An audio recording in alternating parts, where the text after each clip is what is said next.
हारता चला गया, क्योंकि नीति वाला खेल था, उसमें बुद्धि लग गई थी। पहले हारता चला जाता है, पुनः शकुनी के पासे के द्वारा धीरे धीरे युधिष्ठिर इत्यादि अपने राजपाट, अपने महल, ऐश्वर्य, धन धीरे धीरे सब हारने लगते हैं। जब सारा साम्राज्य सब कुछ हार चुके, युधिष्ठिर जी ने कहा कि भैया दुर्योधन, अब हमारे पास कुछ नहीं बचा, तुम्हारी जीत हो गई।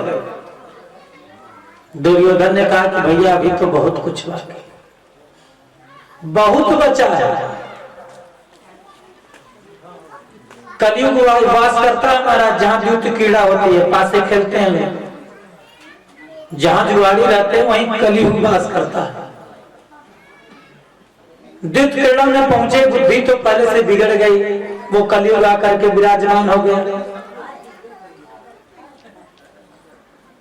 और जब युधिष्ठिर जी ने कहा कि कुछ नहीं बचा, दुर्योधन ने कहा कि अभी तो भैया एक बाकी है, अगर आप द्रौपदी को दाव में लगा लें, हो सकता है कि आप जीत जाएं, और द्रौपदी को अगर आप दाव में लगाएंगे तो द्रौपदी के बराबर मैं अपना पूरा सारा साम्राज्य दाव में लगा लूंगा, सब कुछ जो आपका जीत लिया, जो मेरा।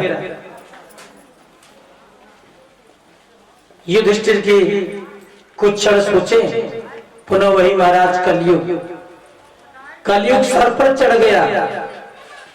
जब अभिमान आ जाए, मद आने लग जाए, तो आप जान जाइए कि कलयुग हमारे सर पर चढ़ करके अपने आप बोलने लग गए, अपने आप बोलना प्रारंभ कर दिया।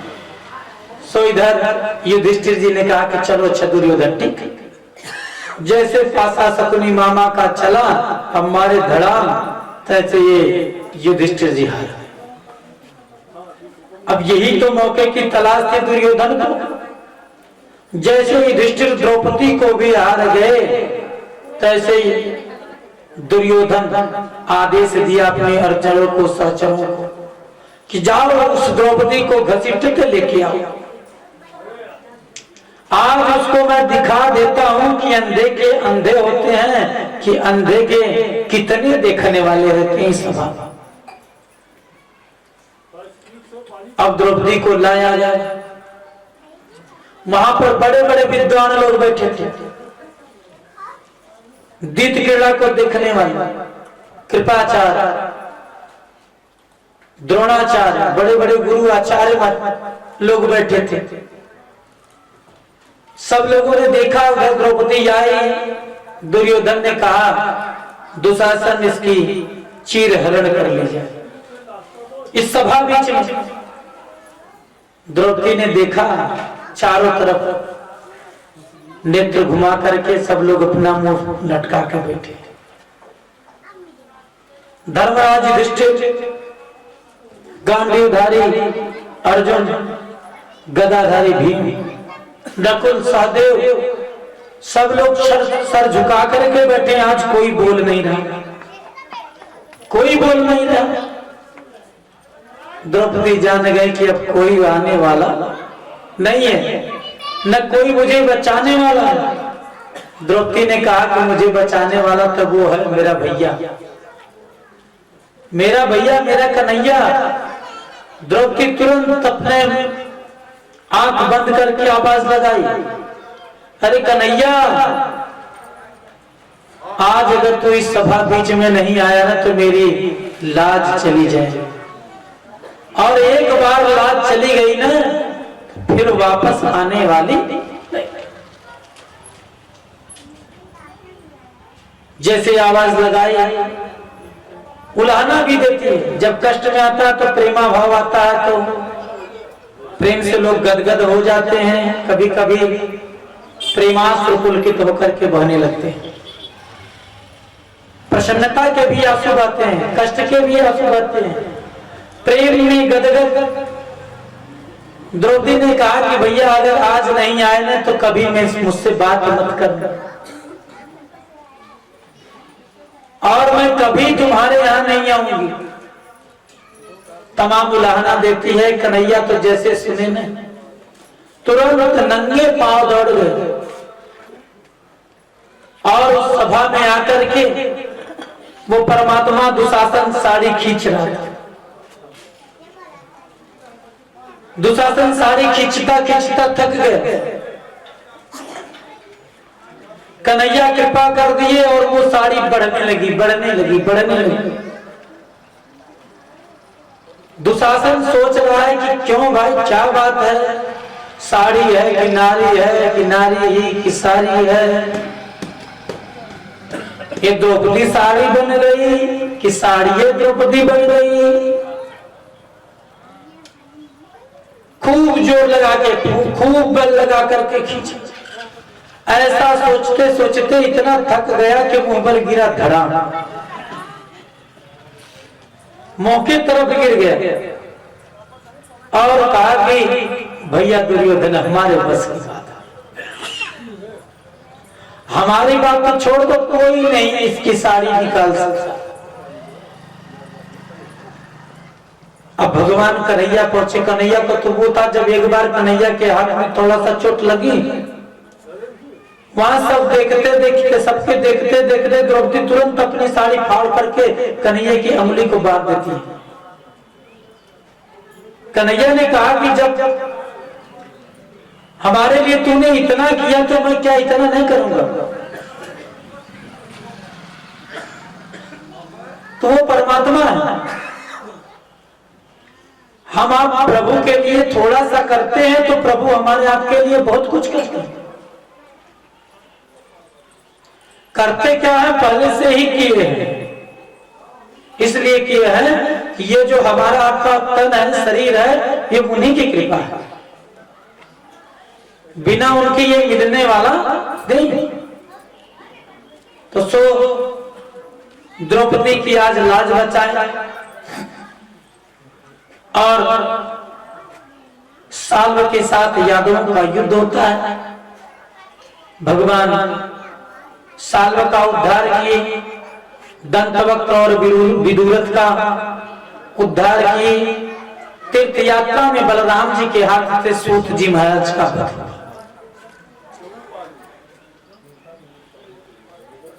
और इधर भगवान कृष्ण कन्हैया, एक बार की बात है कि सुदामा जी बड़े बचपन के सखा,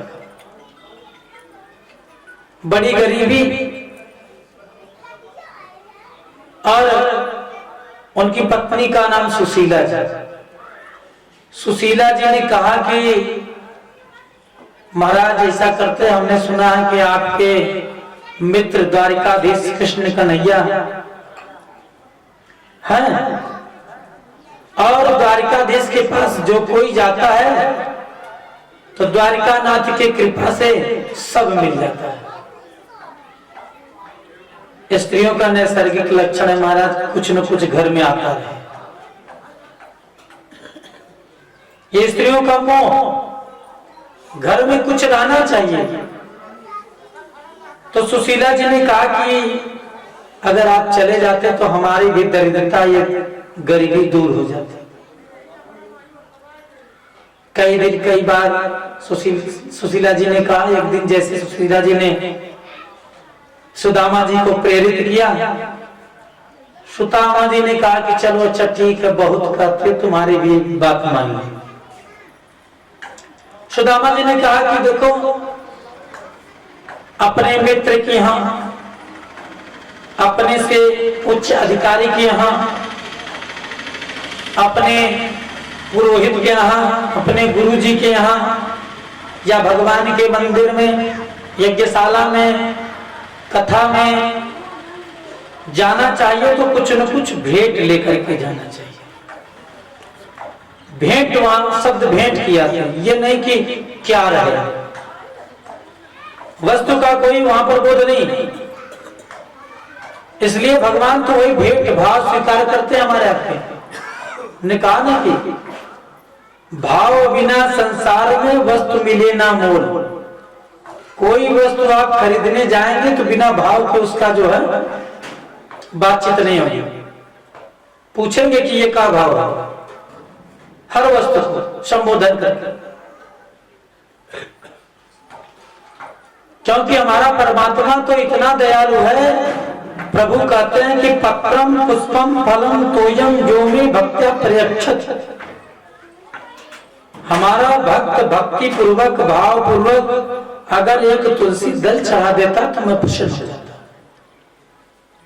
पर भक्ति हो, भाव हो। पुष्पम, एक पुष्प गजराज ने अर्पण किया, वो त्रिलोकीनाथ गरुड़ पर आरूढ़ होकर के डायरेक्ट कूद पड़े अपने गजराज को बचाने के लिए।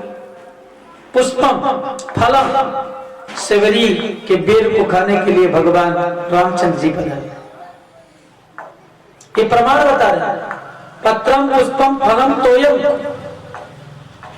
और महाराज इतना ही नहीं, हम आप जो प्रातः काल स्नान करके सूर्य नारायण को जल देते हैं ना, उस जल से वो नारायण प्रसन्न होकर के आशीर्वादित करते हैं।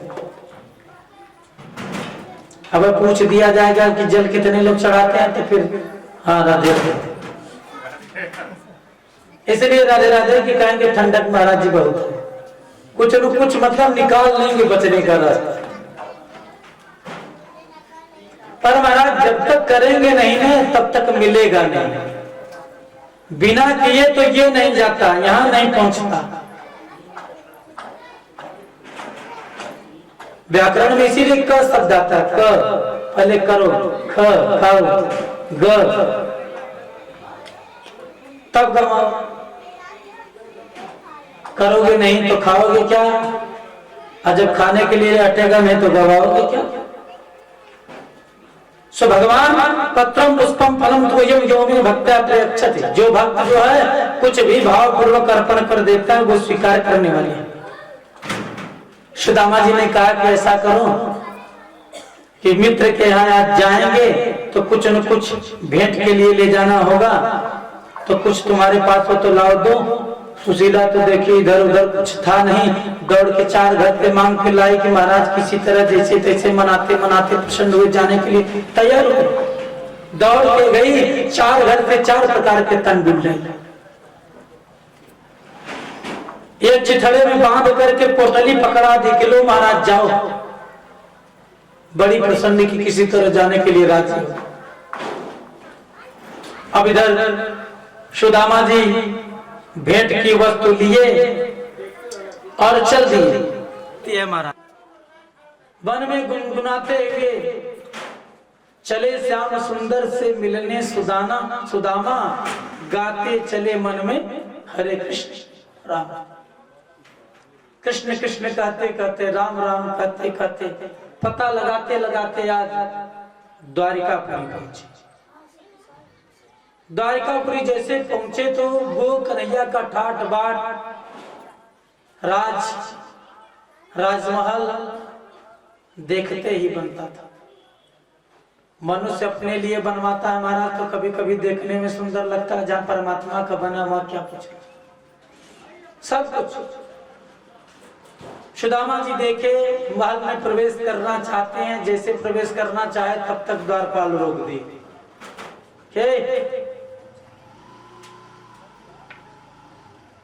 दरिद्र कहां से आ गए महाराज। अच्छे से आपका पहनावा रहेगा, सब कुछ रहेगा, तो कहीं जाएंगे तो कोई जल्दी हिम्मत नहीं पड़ेगी बोलने की। लेकिन थोड़ा चिथड़ा रहेगा, फटा पुराना रहेगा, गंदगी रहेगी, आप में साफ सुथरा सफाई नहीं रहेगी, तो एक बच्चा भी रहेगा ना, वो भी कहेगा कि बहुत गंदा है, हटाओ। इधर जैसे ही सुदामा जी को द्वारपालों ने देखा, झिड़क दिया, हट हट आगे। सुदामा जी के तो मन में महाराज खूब लग गई।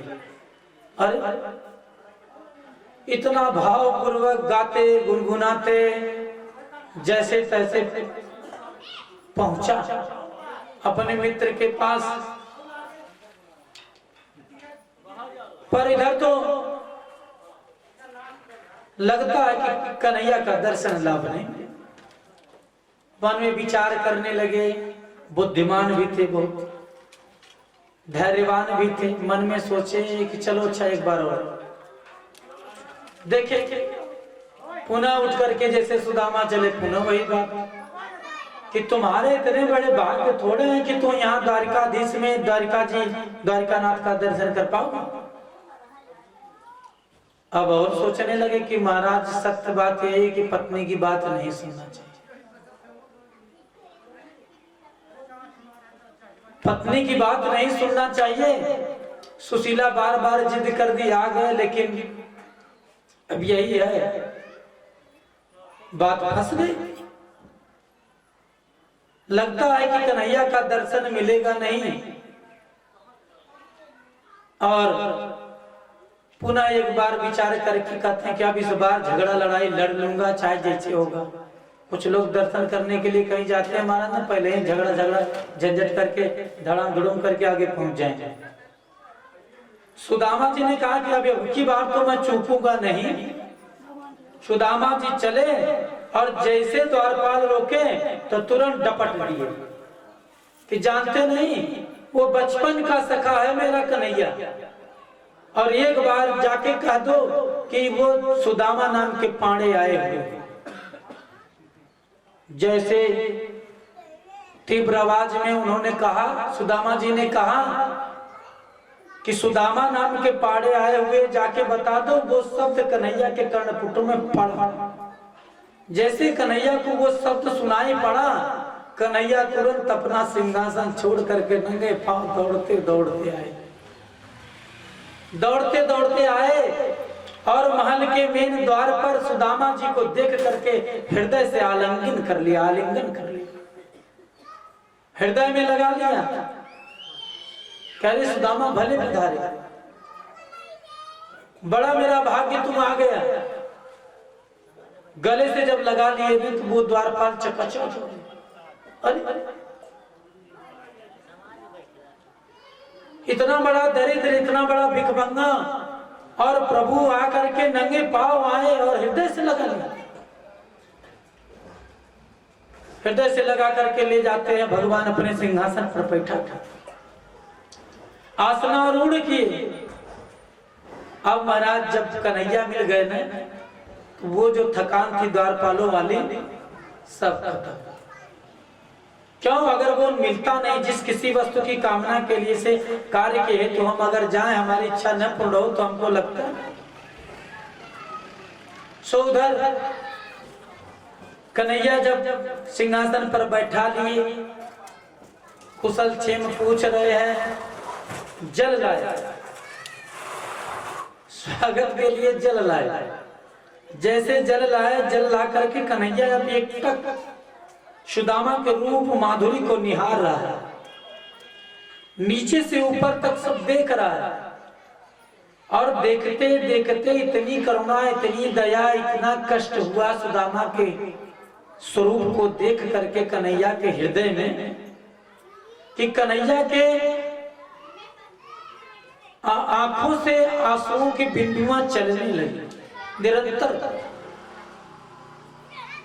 और ऐसे निरंतर चलने लगी कि सुदामा जी के पांव पे जब वो आंखों से गरम गरम जल गिरने लगे, तो वो गरम गरम जल जब पैर पे पड़ने लगे, सुदामा जी को और सुख की अनुभूति होने लगी। क्यों? कहीं से आप वर्क करके जाइए, शास्त्र भी कहता कि अपने घर में आप जाइए, कहीं से भी आइए या जाइए तो हाथ पैर मुंह धो लीजिए। कहीं से के कार्य करके जाएंगे, थक के जाएंगे, अगर हाथ पैर मुंह धो लेंगे तो थोड़ा आराम मिलता है। और अगर कोई पैर अपने हाथ से धुल दे, थोड़ा रगड़ करके सेवा करके, तो और थकान मिट जाती है। कन्हैया के द्वारा अब सुदामा जी को ऐसा लग रहा है कि बड़ा आनंद, एक तो थक के आए, दूसरे पांव में इतने कांटे गड़े थे कि उसमें से रक्त का संचार दिखाई पड़ रहा था।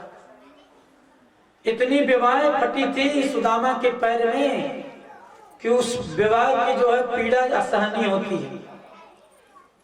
पैर में विवाह फट जाए तो वो बहुत ही दुख देता है, कष्ट देता है। चुभता है, चुभता काटे की। तो पानी परा तो कुहा छुयो नहीं, नैनन की जल से पग धोयो। देख सुदामा की दीन दशा, करुणा करके करुणानिधि रोयो। तो हमारा परमात्मा तो इतना दयावान है, दया का सागर है, जिसकी कोई सीमा नहीं है। पर हमको आपको ऐसा बनना पड़ेगा। जब तक बनेंगे नहीं तब तक उसकी दया पड़ेगी। दयालु है पर हमें आपको उस भाव में जाना पड़ेगा। तो इधर सुदामा जी का स्वागत सत्कार जल जलपान कराया। कन्हैया कहे कि भले मित्र पधार गए, बड़ा अच्छा हुआ सुदामा आ गए, बड़ा अच्छा लग रहा है। धीरे धीरे दोनों लोग बातें करते करते बहुत समय व्यतीत हो गया। भोग लगा कि चलो सुदामा अच्छा बहुत बात हो गई, अब कुछ भोजन प्रसाद बन जाए। वो 56 भोग लगा महाराज थाली में, 56 प्रकार का भोग। जैसे सुदामा जी ने देखा तो सुदामा जी के तो मने मन सोच रहे हैं कि अब क्या करें। वहां तो वही 4 घर थे, मांग के आते थे, जो मिल जाते थे उसी में बन जाता था। 2 टिक्कर बनता था तो कुछ मैं कुछ बचता था सुशीला। और इतने नहीं, कभी कभी तो हमारे यहाँ महीने में 2 एकादशियां पड़ती हैं, शुक्ल पक्ष कृष्ण पक्ष। कभी कभी कई दिन एकादशी रह जाती थी वहां सुदामा जी के यहाँ। सुदामा जी ने कहा कि कौन सा लूं, ये रबड़ी, मलाई, रसगुल्ला, खीर, पूड़ी, हलवा, जैसा आपके यहाँ का भोजन होता है, रसाज, बगजा, इंद्रहर, का धक्का। तिवारी जी हमारे बहुत पसंद होते थे भैया रसाज। और हमारे वो से स्वर्गीय रामसिया गौतम जी नहीं रहे, उनकी बातें कभी कभी याद आती। वो बड़ा व्याख्यान करते थे, बड़ा अच्छा व्याख्यान करते थे अपने मध्य प्रदेश का, बहुत सुंदर। वो रसाज को रसाज नहीं कहते, रसराज। रसाज रसों का राजा है, उसमें रस ही रस रहता है महाराज रसाज। सो इधर सुदामा जी कन्हैया करें कि ये खा लो थोड़ा, ये रबड़ी है।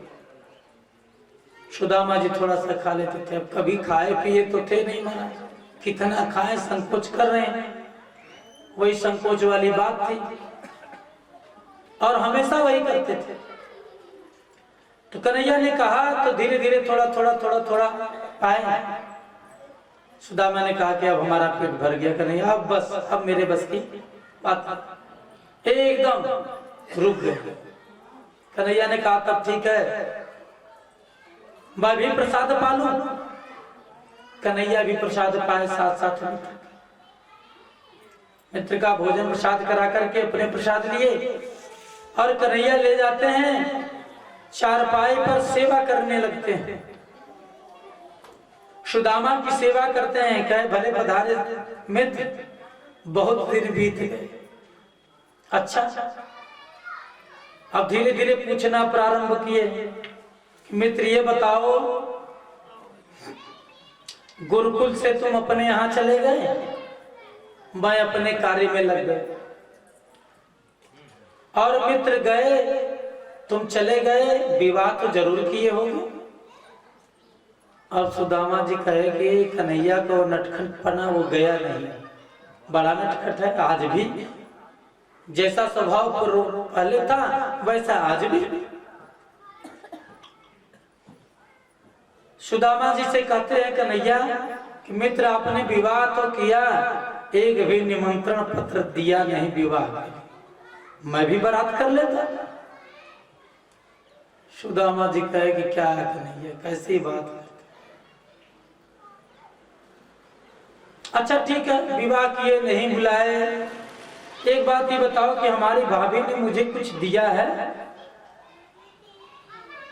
और तो सुदामा की सट्टी पट्टी गोल, ये कैसे जान गए?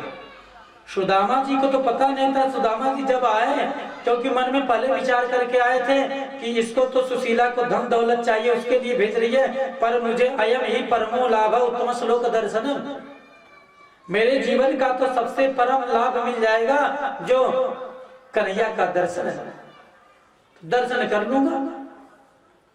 जब राजमहल ये सारी व्यवस्थाओं को सुदामा जी ने देखा तो उनको लगा कि कन्हैया का मेरा ये स्वीकार करेगा।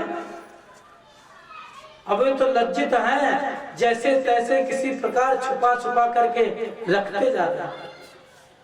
पोटली सुदामा जी ने फिर कुछ नहीं बोला। तुम्हारे यहाँ सूत्र है मौन स्वारः, मौन स्वारः मौनम स्वीकार लक्षणम, मौन हो जाता है कोई व्यक्ति तो उसके लक्षण पता चल जाते हैं कि क्या है क्या नहीं। सो कन्हैया ने कहा कि अभी भी ये सुदामा समझेगा नहीं। कन्हैया ने कहा कि अच्छा मित्र, एक बात और तुमको याद होगा कि जब गुरु माता जी, हम लोग गुरुकुल में थे, गुरु माता ने आदेश दिया जाकर के जंगल से काष्ठ लकड़ी संचित करके लाओ भोजन पकाने के लिए, तो जो हम और तुम दोनों लोग वहां गए और जंगल में बड़ी जोर की आंधी तूफान आ गया। आंधी तूफान आया, मैं ऊपर पेड़ पर चढ़ा हुआ था, लकड़ी तोड़ रहा था, तुम नीचे थे। सो जब मैंने पूछा कि सुदामा तुम्हारे दांत कैसे बज रहे हैं, तो मित्र तुमने क्या कहा था याद है? सुदामा जी और सब पका गए। सुदामा जी सोचने लगे कैसी कैसी बातें कर रहे हैं। कन्हैया ने कहा कि सुदामा मित्र तुमने ये कहा कि ठंड के मारे हमारे दांत गड़गड़ा रहे हैं, दांत कटकटा करके बोल रहे हैं, आवाज कर रहे हैं। सो सुदामा एक बार तुमने झूठ की बोला ना, एक बार झूठ बोला, इतने दिन तक उसका परिणाम मिल गया। कहने का तात्पर्य यह है कि भगवान के सामने अगर आप झूठ बोलेंगे तो निश्चित हमारा क्या राधे राधे। श्रोता पता नहीं बहुत मगन है, झूठे देना झूठे देना। सो इधर कन्हैया ने कहा कि नहीं देखो सुदामा, जो हमारी भाभी ने मुझे भेंट स्वीकार दी है वे दे दो। सुदामा जी और पोटली कांख में दबाते चले जा रहे हैं। कन्हैया ने कहा कि मानेगा नहीं और अब लगता है कि मुझे लेना पड़ेगा। छीन करके वो पोटली लिए और पोटली खोल करके एक मुट्ठी दूसरी मुट्ठी जैसे तीसरी पकड़े महाराज, तैसे लक्ष्मी जी कही महाराज इधर भी रहने का कोई जगह छोड़ेंगे? आप अपने भक्तों के लिए इतने भाव विभोर हो जाते हैं कि अपने तक का भी सर्वस्व में छावर कर देते हैं। तो भगवान इतना दयालु इतना कृपालु है कि हम आप उसके लिए अगर थोड़ा सोचेंगे तो बहुत सोचेंगे। तो वो परमात्मा लक्ष्मी जी मना करती हैं, रुकते हैं और इधर सुदामा जी का पुनः स्वागत सत्कार हुआ। कुछ दिन व्यतीत हुआ। सुदामा जी ने कहा कि अरे कन्हैया, अब मैं चलना चाहता हूं, जाऊंगा। मेरी जो इच्छा थी पूर्ण हो गई। बहुत दिन से भेंट हुई नहीं थी। जल्दी अपने जो सच्चे हितैषी होते हैं एक बार जब बिछड़ जाते हैं मिलते नहीं है, भेंट नहीं होती। लेकिन बड़ी कृपा तुम्हारी और प्रभु की कि हमारा तुम्हारा मिलन हुआ, भेंट हुआ, दर्शन ला पाया, हमारे तो जीवन धन्य हो गए कन्हैया। सुदामा जी ने कहा, कन्हैया ने कहा कि थोड़े दिन और रुक जाओ सर, बहुत दिन बाद में आए हो। जबरदस्ती 2 दिन रोके, फिर तीसरे दिन आवाज लगाने लगे। कन्हैया ने कहा कि देखो सुदामा, जाने वाले को तो कोई रोक नहीं सकता, ठीक है जाओ। बड़े सरलता से सहजता से कन्हैया ने जब कह दिया कि सुदामा जाओ, सुदामा जी और खुश हो गए। इसलिए खुश हो गए सुदामा जी ने कहा कि अगर ये कुछ देते ले जाने के लिए, क्योंकि सुशीला तो मुंह फाड़ के यही कही थी कि आप जाइए द्वारकाधीश अपने भक्तों को सब कुछ दे देते हैं। सुदामा जी को क्या पता था कि वो दो मुट्ठी में दो लोग चला गया वहां सुशीला जी के पास। मतलब हमारा आपका पुण्य ऐसा होता, धर्म ऐसा होता, धर्म हम आपके करेंगे तो वो अपने आप ट्रांसफर हो जाता, वो अकाउंट की जरूरत नहीं है, वो तो सब अकाउंट वहां फीड है, वहां अकाउंट चल रहा है, सब काउंटिंग चल रही है कि कौन क्या कर रहा है, कौन बोल रहा है, कौन देख रहा है, कौन सुन रहा है, किसका मन कहाँ है, ये सब चल रहे। चित्रगुप्त जी के जितने भी सब शाचर हैं वो सबके एक एक पल की खबर लिख रहे हैं वहां पे। यहाँ से जब जाएंगे वो सब बायोडाटा वहां आ जाएगा सामने, कितना पुण्य है, कितना पाप है, कौन सा लेखा जोखा है, किसको पुण्य में मतलब धर्म पुण्य में का लेखा जोखा भोगना पड़ेगा, किसको पाप में नरक भोगना पड़ेगा। यस। तो सुदामा जी मन ही मन प्रसन्न हुए और कन्हैया से फिर से भेंट आलिंगन किए, वापस चल गए वही हरे कृष्ण नामा का उद्घोष करते हुए, हरे राम हरे कृष्ण कहते हुए पुनः इधर पधारे। यहाँ जब पधारे तो महाराज देखते हैं कि सब यहाँ पर बदल गया, सब यहाँ पर बदल गया, महल हो गए चारों तरफ, प्रजाओं की कुटियां स्थान बन गए।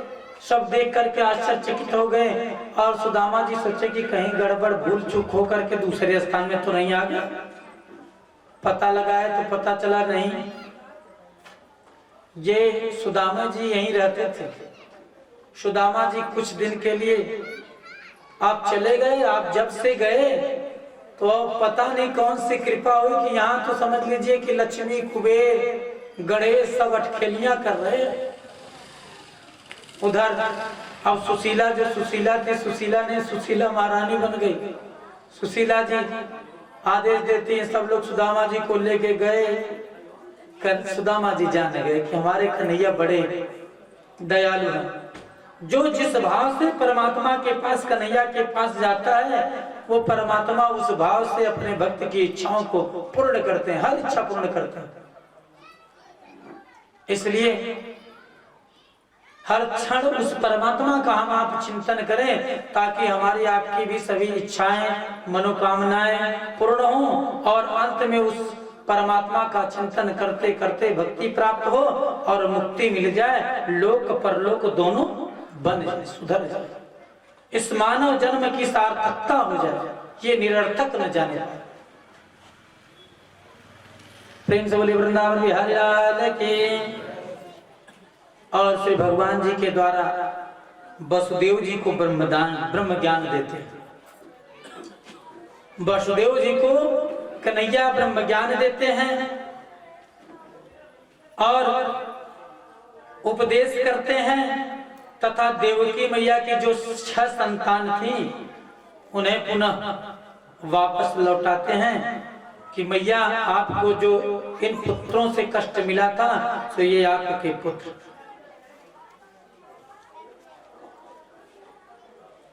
उनको भी ज्ञान का उपदेश दिए।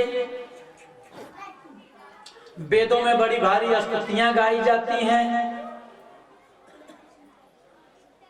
और एक बार की बात है कि शंकर जी स्वयं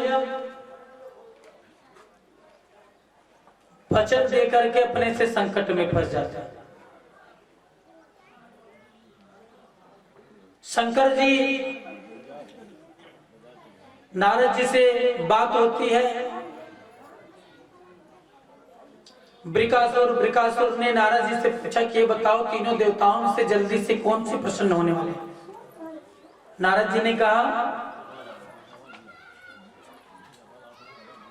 ने कहा ब्रह्मा और शंकर जी 2 देवता ऐसे हैं जो जल्दी से प्रसन्न हो जाते हैं, जल्दी से रुष्ट हो जाते हैं।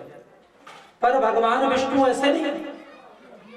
भगवान विष्णु तो ऐसे भगवान अपने भक्त के ऊपर तब प्रसन्न होते हैं जब अपने भक्त का सब कुछ धीरे धीरे छीन लेते हैं।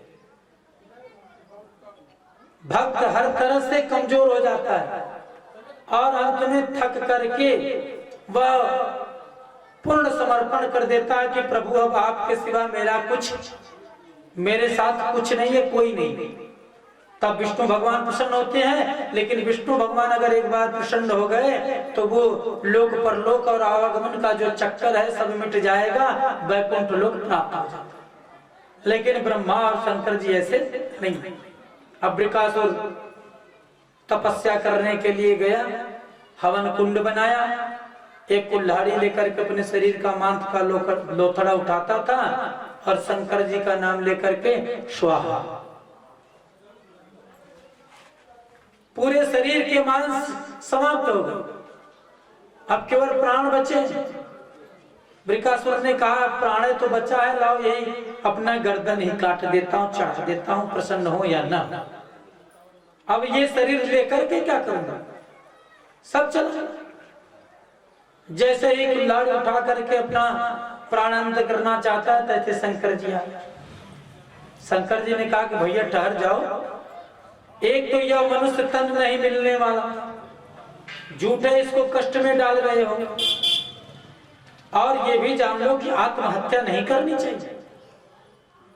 जो मनुष्य जो जीव अपनी आत्महत्या करता है वह प्रेत योनि में चला जाता है, और प्रेत योनि का इतना सरल इतना जल्दी उद्धार होता नहीं। सो क्या कष्ट है बताओ, तुमसे हम बहुत प्रसन्न हैं। तुमने सबसे प्रिय लगने वाला शरीर है मनुष्य को सबसे